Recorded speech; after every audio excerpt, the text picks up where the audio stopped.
Feedback's a gift. I so wholeheartedly believe that. And my letter was full of, like, you know, it was like, but every line I had the solution under it. Oh my goodness, come on. Every line, she had the solution. So she told you what your problem was, Rai, and then directly under it, it was like a how-to on how to fix it. Like, how dumb could you be? You want the trash, I got it all for you. Let's rehash the mess together. Hello, I'm Wilko, and welcome back to Wilko Rehashed. We are following Married at First Sight Australia. It is season 12, and we're about to get into the second last commit me of the season. Oh, episode 29. Can you believe we've gotten this far? I certainly can't. I can't do it anymore. All right, no mucking around. Let's get straight into the episode. As we must, always check in on the Love Lab rats. Let's go around the suites to see how they're feeling before that second last commit me of the season. And my biggest question is, how are Adrian and Awhina doing better than any of the other couples right now? Like, according to the edit. How is that even possible? And you know what? I'm still not a fan, even though he is delicately and seductively showing his banana on camera right here. It still doesn't make me like him whatsoever. And that says a lot about a man holding a banana. Quickly, can you and I talk about punch the door for a second? Or was it a wall? Anyway, he punched something. It was an inanimate object. And I'm so sick of him. This whole like, I don't know why you would be mad and say that I pushed you under the bus because I shared stuff that was like intimate between the two of us. Like, for him to have zero idea why Carina would be mad is insane to me. Still. This task was meant to be between Awhina and I. I was meant to be honest and open with her. That's what I've done. That's what I did. Now it gets thrown back in my face, and now all of a sudden Carina doesn't trust me anymore. Oh my God, shut up, you child. You could have shared anything about your relationship. You could have even said that she was a huge snob and not brought up any of the really shitty stuff that Carina said. But you decided to go full scorched earth on it, and now you're having to pay for it. It makes me think like you're either like very calculated or extremely stupid that you thought that this wouldn't end up bad. Hey. Punch the door guy. What's going on up in your head? What's happening? You knew that this was not going to go well. We're going to get to a bunch of your comments at the end of this video, but I did read some in regards to Paul, and a lot of people, their conspiracy theory is that he's trying to get back at Carina because of her outing him with the whole, you know, punch the door thing, and her making the whole like, oh, I banged this rapper thing in the cab. Which, if he is that petty, you know, good for him. That takes commitment to go that low. Also still in the comments, as many of you pointed out, snob also has the same meaning in French and English, so I guess he totally did know exactly what it meant. Oh, and quickly, sweet baby angel, can we talk about the flashbacks of Jamie and Dave having such a good time, living the high life? This goes on for way too long. Like, there's enough in this episode that we didn't need filler, but yeah, here we are. Jamie is expecting a sort of Jack level of attentiveness from Dave following his weird body snatcher situation that's been going on. Like, she's looking for flowers. She's looking for maybe 100 dips. Maybe with 100 dips, just maybe I could trust you again, Dave. I know you did speak to me, like probably the worst you spoke to me is throughout this experiment. You said some things to me that hurt me last night as well. It seems like this whole, as well as like the intimacy and stuff throughout, you really talked about it and how good it was, and then now it's like, it's not at all. And you know what? Coming at me the way you did, it took me back because I didn't think that we had that in. I need you to just stop what you're doing right now. I'm not feeling the way that she wants me to feel or like demanding for me to feel, so... I don't think it's necessary, and I know a lot of people have said this in the comments, but I don't think it's about her, like, wanting you to love her at the same level that she loves you right now. I just don't think that's what it is. I think it's that she brought up this as something that is affecting her, and clearly something that you guys have talked about. Like, this is not a brand new thing. A, it was the way that you handled it, and B, the way that you, sweet baby angel Dave, completely disappeared, and whoever this is replaced him. You had been so different, it was bizarre. A lot of people say that Dave is done with his love bombing and the switch has been flicked. And I don't know if you can flick this switch backwards. He was just flicking something to begin. Anyway, that's disgusting. But if this is your day one of trying to prove yourself, excellent. Oh my God. Oh, it's so awkward. This is it. I guess so. Jesus Christ. Oh my goodness. That was awkward. You have to say something, Dave. Like, you have to say things, because if you don't, Jamie's just going to keep talking. I bet he wish he just had at least like one of those many books that Eliot has to read right now, you know, because of the awkward silence. At least he could pop off and do something else. Directly after this, Jamie grabs all of his shit and is about 5 seconds away from chucking it off the balcony of the Love Labrat maze. She then proclaims that she will not right stay. And good, neither of you should. He is clearly not here. Yeah, hi. Thanks for calling, Dave. I can't come to the phone right now because I have left my body. Thank you so much for calling, though, Jamie. I don't hate the girl.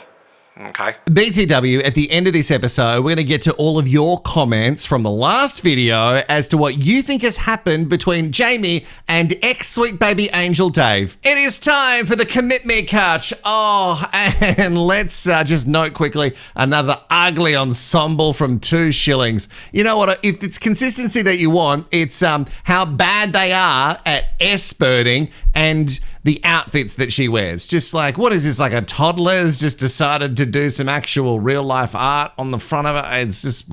Long John decides to give a speech before we start the Commit Me ceremony, and it's about how many of them have been lying on that couch. Well, I think you're meant to lie on the couch to get therapy. Get it? No, this isn't real therapy, so that makes no sense, that joke. And he is sick of the lies. He is, oh, I'm getting all up in you. He is done with these love lab rats not taking this experiment seriously. Yeah, actually, let's get a new week and call it Polygraph Week. Oh, I'd love myself some Polygraph Week. We can just like strap him to a machine and then ask him questions. Adrian and Awhina are up on the Commit Me couch, and apparently they are better than ever.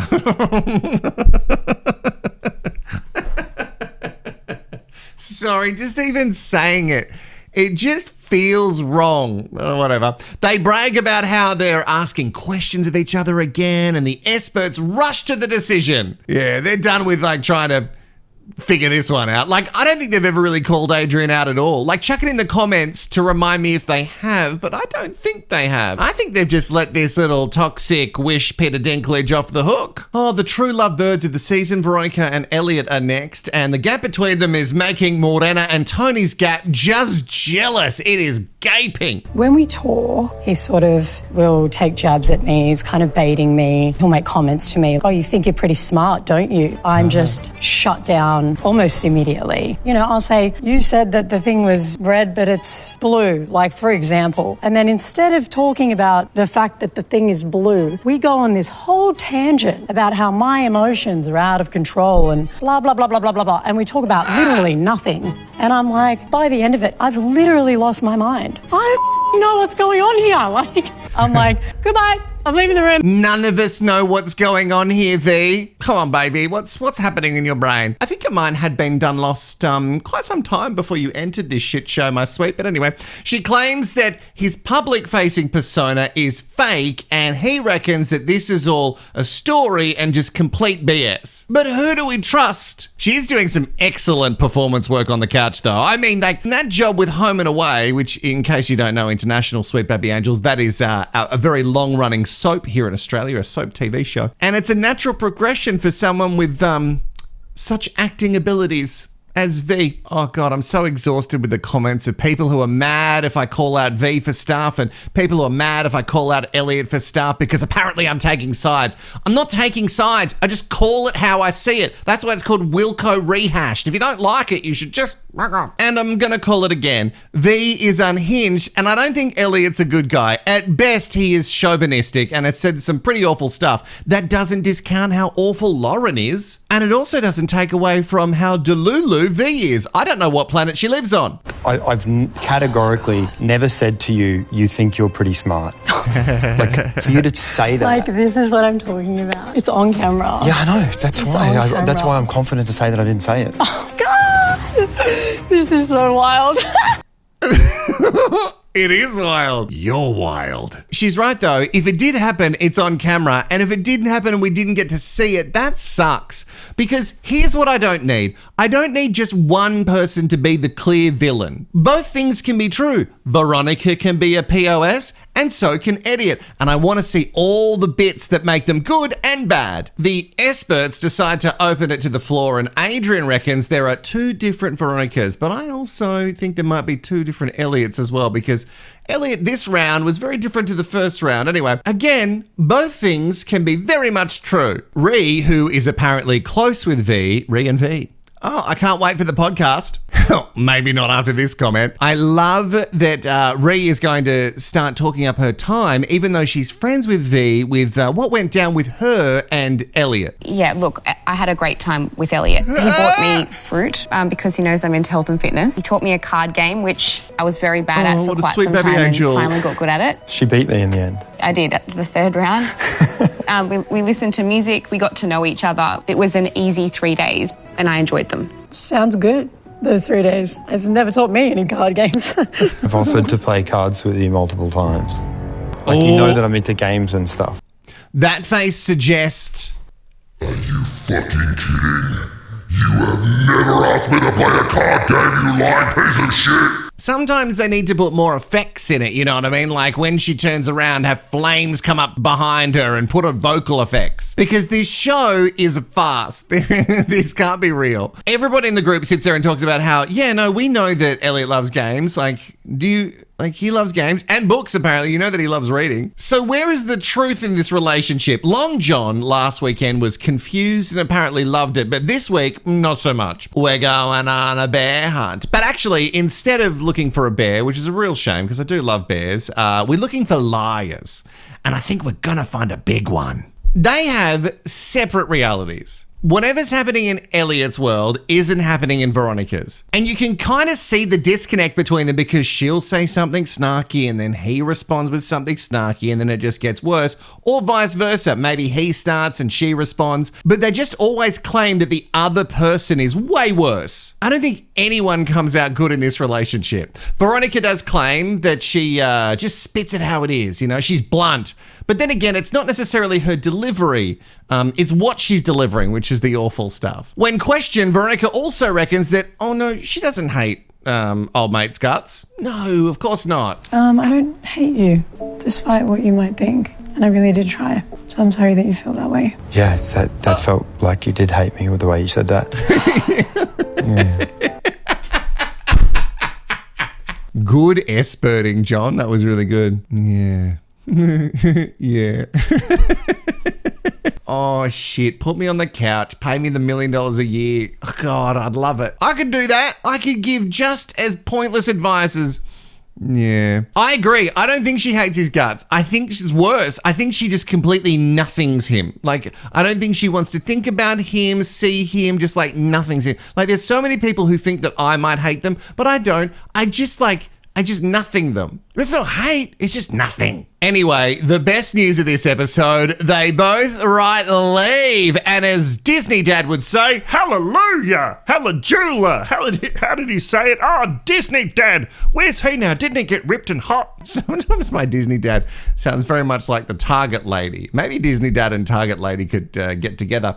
Jack and Rai are up on the couch, and we must be looking for a couple of L's here, right? No, not losers. I mean leave. Actually, quickly, before we get there, can we talk about Teejay losing buttons as quick as Eliot loses wives?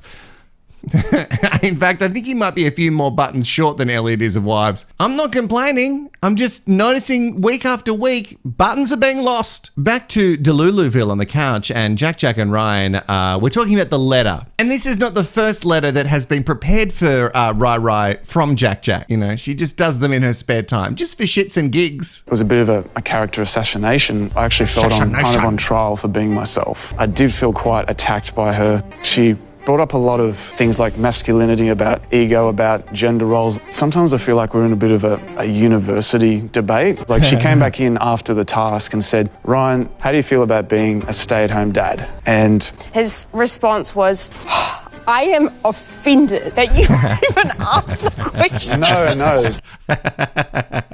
He's saying no, but that's exactly what you said, Rai. Yes. You were so offended at the thought of being a stay-at-home dad. It was actually très unattractive. And if you don't know what très means, ask the Frenchman. Jack is verbally jumping around with like a lot of what ifs. Like, what if I'm in a coma and you have to be a stay-at-home dad? Or what if I've like got this great opportunity and I'm going to be in New York for months and you've got to be a stay-at-home dad? I don't know what life Jack leads. Well, let me rephrase it. I don't know what life Jack leads in her head. I cannot be with someone who won't support me. It's a non-negotiable. This is an absolute deal breaker for me. If you cannot support her on her quest to get more things on her LinkedIn, maybe be Time Person of the Year for another year, maybe not when it's like a worldwide one, support her in her ecom business, make sure you buy flowers for her, and also, what's the tally of the dips? You had 100 dips and we've not checked back in. You know what I mean? We love to check back in on this show.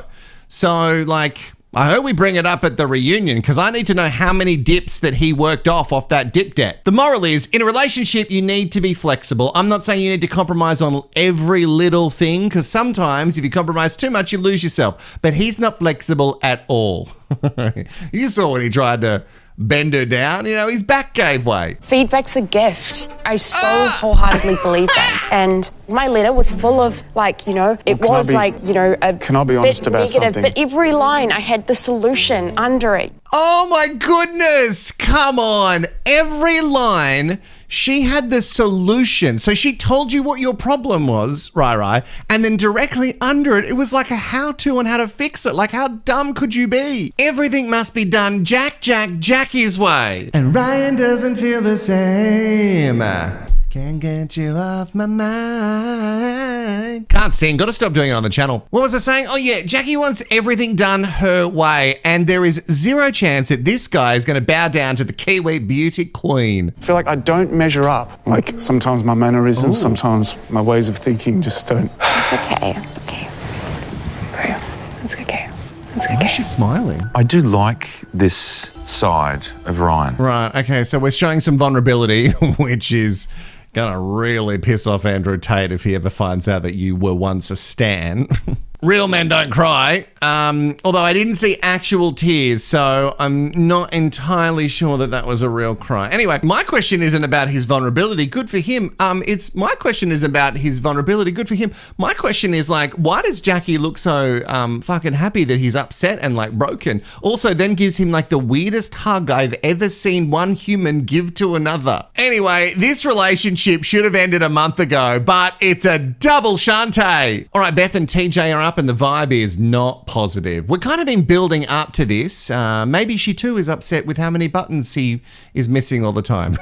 No, she couldn't possibly. Look how handsome he is. Apparently there is no emotional connection, which means... Labeling it as a sexual relationship probably isn't the right terminology for it. We were intimate once and then... So you had sex? Yeah. And you haven't had it since? Correct, yeah. Right. I really want to have like our souls intertwined before moving back into the intimate side of things. Ooh.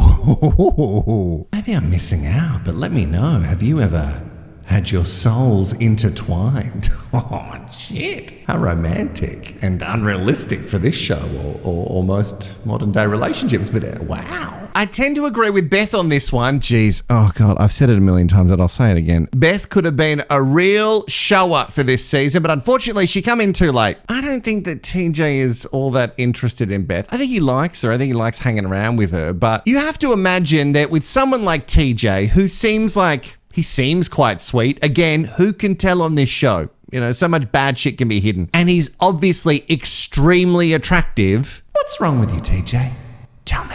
Maybe he's being honest. Maybe he does want more of a intimate connection before like the sex goes any further. But you would think it's sort of some stage that there would be some sort of emotional connection by now. But look at Dave and Jamie. So what am I talking about? Rampolla's advice, which is always great.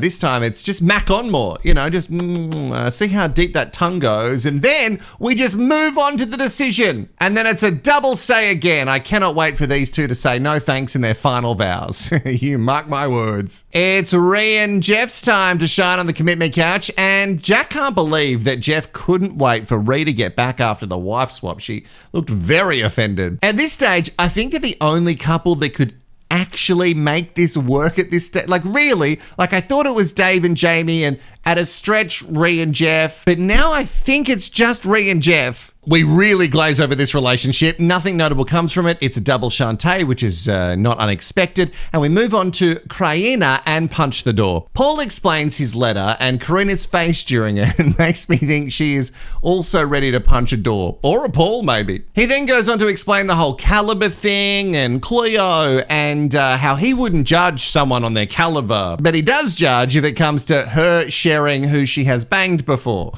Yeah. And then he bangs the door. Carina mentions the whole blindsided thing and he still cannot believe that she wouldn't trust him after that. He's shook by it. Why choose that one? I just got caught up in the task. The task was said, we'll just raise concerns. I just wrote stuff. Did you consider Athena's feelings about that? How she might feel? Why did you tell Athena that at all? So there seems to be a sensitivity chip missing. Oh, shit. Do you realize the gravity of that choice? Well, good. Let the experts finally have a crack. As you can see, while he's being dressed down by the Rampola, he still doesn't get it. He cannot see it. His company line is, well, I followed the task. You know what I mean? I was meant to open up and I did that. And I said really awful things about my TV bride behind her back that were most likely told to me in confidence. Like, she probably didn't say, like, off the record. Things that are shared in Pillow Talk should probably stay in Pillow Talk. And again, before people come for me, God, it's a full-time job having to respond to certain people. I'm not saying that what Carina said was good. It's actually really nasty and mean. And I'd like to see more of that real Carina than this peace and love one that she tries to put on. But the fact of the matter is that he didn't need to share that, and he did. I'm just feeling a bit hurt because I thought You're that task hurt? was to raise concerns, and I just feel like not a single one of them were even either taken seriously or even slightly validated. Paul, I've got to jump in and support Alessandra here because essentially you're really missing the point and you're lacking emotional intelligence. Ah, there we are. Oh, geez, that one really fucking landed, didn't it? What? For some reason, Paul thinks that he hasn't been heard, but Carina apologised and she vocalised that what she said about Cleo and the whole caliber thing was unacceptable. She also apologised to Awhina. She took full ownership over it. Like, whatever you think of Carina, she did that. Anyway, doesn't land for him, but the experts do give him a dressing down and then he apologises. Are you now questioning whether or not you and Paul are truly compatible as a couple? A little bit, yeah. Shut up. Oh, I didn't expect that. Shit, neither did Sorry, I. it's a bit of a hard pill to swallow. To say that now she's questioning if we are compatible or not, it hurts to hear that. Well, trust is a big one, though. Yeah, but he doesn't feel like she should have lost any trust, even though he went and broke it. He just doesn't get that. Maybe it's like a law in France that you don't tell things in confidence. Maybe you just can't do that. I don't know. Even though he takes a few hits, they both do stay, which is not a surprise, although I don't think it's for love. And now we get to the last couple of the night, which is always the most juicy. And I never thought that Jamie and Dave would be in this position, but here we are. Jamie explains everything that we've already heard in the last two episodes, so I'm not going to recap it for you. Then, finally, we get to Dave's take, because I'm confused as to what Dave's thoughts are on this whole situation, and which Dave it is. Yeah, I think I was trying to protect myself. My walls went up because I was like, it sounded like nothing I've done in the past matters right now but this. I sort of got really upset at Jamie because I don't know how, like, she, not only does she say that she loves me, she shows me it all the time. We know. And when it's brought up like that, I don't know, I felt like I wasn't good enough. Now it's going back to you're not feeling good enough, but like in that moment, your wife's thinking she's just not, like, she's not attractive enough or that's feeling what I've struggled like, with. That's what I needed you to shop for me. And you didn't. Okay, well, Jamie does need to let him speak his piece. Like, she got to say all of her bit and, you know, just like give him a second. Also, I think someone told me in the comments that they are upset that I'm trying to, like, tell Jamie to tone it down. Here's what I mean by that. I know as a person who is very loud and overbearing at times that I can get my message across. This is what I've learned in my 39 years on this earth, that if I just pull it back a little bit, change my tone and deliver it in a less what's a fun word from this season? Passionate way, that I can get my point across in a much more effective way. That's what I mean by that. Now, I'm not saying that Jamie's blowing up right now, but she does need to let him finish, even though I just think that Dave's out. I'm going to keep watching, but I think Dave is out. I'm trying to understand what's going on. I care about Jamie a lot. She does pursue me. I really like it when she does. You don't hate her guts. It's not like I don't like having sex with her. It's not that at all. I like it when she does that. Why have you not pursued? Yeah, I don't know. I feel like Jamie's sort of taken charge since the start of this relationship, and maybe I've slipped into a pattern. What is going on with Dave? I think he just doesn't want to be with her, and he doesn't know how to get out of it now. These are the type of guys who deliberately cause arguments or blow up, or they cheat because they want one relationship to end. And they just can't go, you know what? I'm actually not interested. I'm really sorry that it's gone this far, but I'm not interested in you. And maybe he's just trying to keep the whole nice guy, Dave, sweet baby angel persona as long as possible. Although, if he was trying to keep that persona, that maybe he would keep it up. Anyway, we're going to get to your comments and your thoughts from all of the chat in just a second. The big question for me is, do you have feelings, romantic ones, Dave, for Jamie? Do you have romantic feelings for Jamie, Dave? Yes. Yeah, I think I do. It's just... You think you do? You think you do? Well, I have. You think? You're guessing? I think this is something that I really need to work on. I'm going to stick with it. He's not into her. What's that movie? He's just not that into you? That's this. He's just not that into you. And it sucks because you guys were talking about building a future and he seemed like a different guy. And I don't think Jamie is upset, even though it hurts when someone doesn't say, I love you back. Not everyone's going to be in the same place at the same time. I think she understands that. The difference for me is that the Dave that we knew completely disappeared. And it was all after Veronica. Coinkydink. Jamie has no idea where the man she fell in love with has disappeared to. And same girl. I need to know how the hell you're going to convince me that this hasn't been a fake relationship. Now's a good start. More silence. Is that real? Wait, pause it. Once again, he just says nothing. Is that like an editor special? He didn't just sit there and say nothing, did he? Please, some of the Love Lab rats, please message me and let me know if that's exactly how it played out, because I don't believe that he just sat there and said nothing when she was like, you need to prove to me how you're actually going to do this, because why? Why else? Why would we stay in this? What do you think that does to her? Destroys her. Give me more. How does she feel? Heartbroken. Give me more. We spent 5 couch sessions with you thinking everything is going well.